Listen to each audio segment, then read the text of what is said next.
I remember the OG Sam Raimi Spider-Man movie. I think it was the first superhero film I ever saw, and at the time, I thought it was really good. Of course, some movies just don't hold up though, and I haven't seen it since I was a little kid. So it's time to go back to this classic, review it, and see if it's as great as we remember. Now, even though I haven't seen this movie in a long time, I'm still somewhat aware of the reputation it has. People generally seem to really like it still, but if there's one major critique of this thing, it's that it's very cheesy, campy, and the tone is downright ridiculous.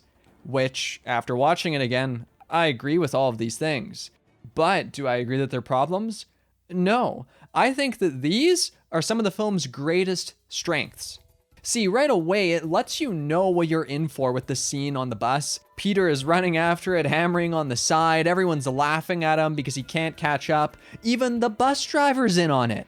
And they don't stop until Mary Jane tells them to stop. And then when he gets on, everyone's still being mean to him. And it just feels very extreme that everyone doesn't like this guy. Again, even the bus driver. Now, for some, this level of extremity will seem like too much. I can't suspend my disbelief for this. I mean, I'm sure someone's been bullied like this before, but still the bus driver thing, it feels pretty over the top. However, I like that. Right away, this movie's just letting you know what you're in for. This is what you're gonna get. It's gonna be silly. It's gonna be extreme. And if you don't like that type of deal in general, that's fair, but I'm down for it. And since the movie establishes its tone so well with the opening, it's hard for me to care much about complaints regarding that. It's kind of like going out to get pizza and then leaving a bad review of the pizza place because you took a bite and then realized you didn't actually want pizza. But guess what, folks? We're all good because it's pizza time. This whole movie is a wild, ridiculous ride full of oddball editing choices, cheesy, horror-adjacent moments, and high school students that are clearly grown adults. Look at Flash over here. He's someone's 16-year-old little boy. What a big guy. At a point, you either gotta get along for the ride or hop off the bus. And I'm here, bus man. Please don't bully me anymore. And really, I don't need my superhero movies to be overly serious. I'm fine if they're silly. I'm fine if they're goofy. I like silly, stupid, goofy things. And most importantly, if the actors can sell that, right? If the actors can make that entertaining for you, isn't that what matters most? And yeah, they can. In particular, Dafoe of this film. He absolutely destroys this movie, and I mean that in the best way possible. He hams it up to the max. His acting here, it's splendid. The mirror scene in particular, oh baby, he really manages to embody this idea that he's two split personalities and they're talking back and forth. The single cut where it's just him walking towards the mirror is awesome. He absolutely nails this role and gives the villain so much presence and oomph. It's impossible to take your eyes off him. And then there's his dialogue too. I mean, not many actors, I think, would be able to take this stuff and make it as good as it is. That's not a knock on the dialogue because they knew what they were doing, right? They gave it to someone who would be able to handle it, and that makes it good. Like when he's on top of the bridge toward the end of the movie and he says this. Spider-Man!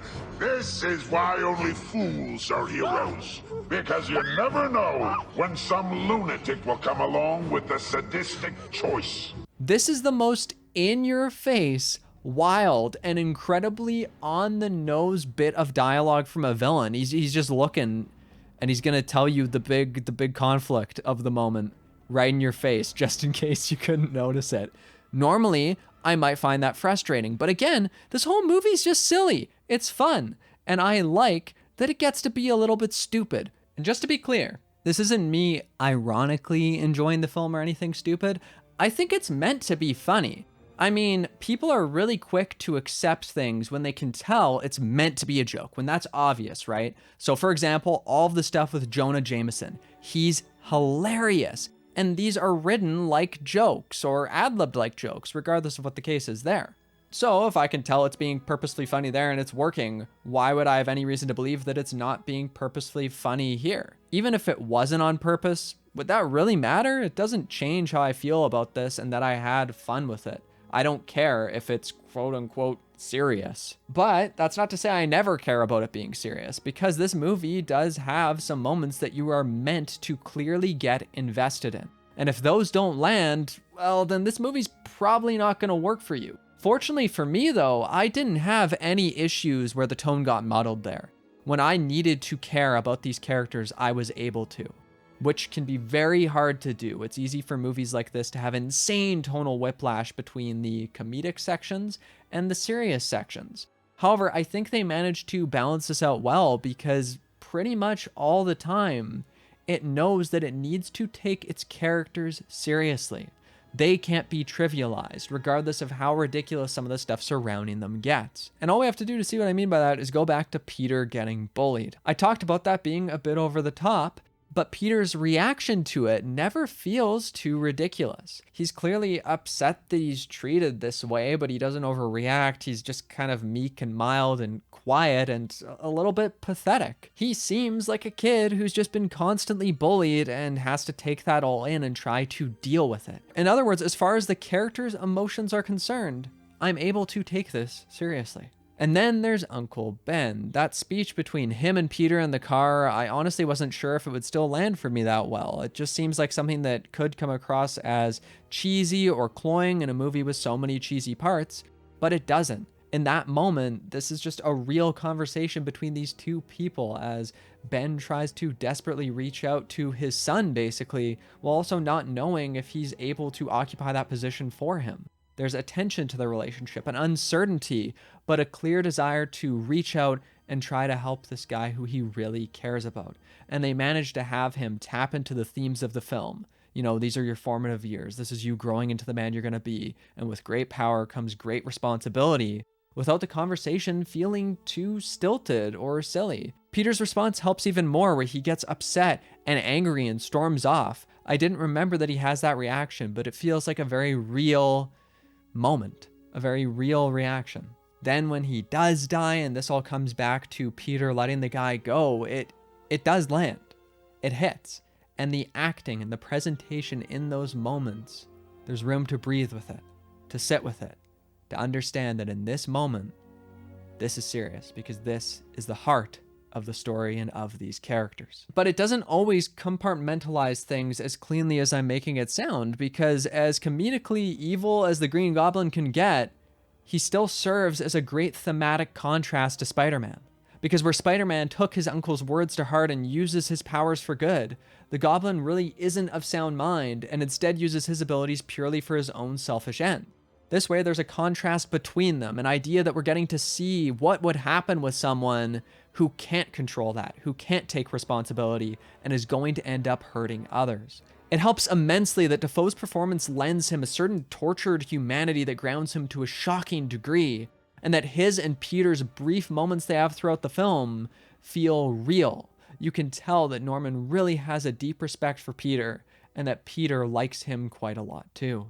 Nothing makes this seriousness clearer than the final fight between Spider-Man and the Goblin. Here, most of the rubbery-looking special effects are left at the wayside, and it's simply two men having a fist fight. Having this be a relatively basic fight, one that's less elaborate and less focused on massive set pieces, it allows it to feel more personal, which is imperative considering the Goblin's final plea to Peter as he attempts to say, "I'm basically your dad, I'm like a father to you, and you gotta help me." And the reason why Peter doesn't fall for this, why he's able to keep his wits about him and dodge the glider that tries to get him in the back, it's his uncle. It's the fact that he's able to say in that moment that his uncle was his dad, regardless of how he treated him during their final full conversation.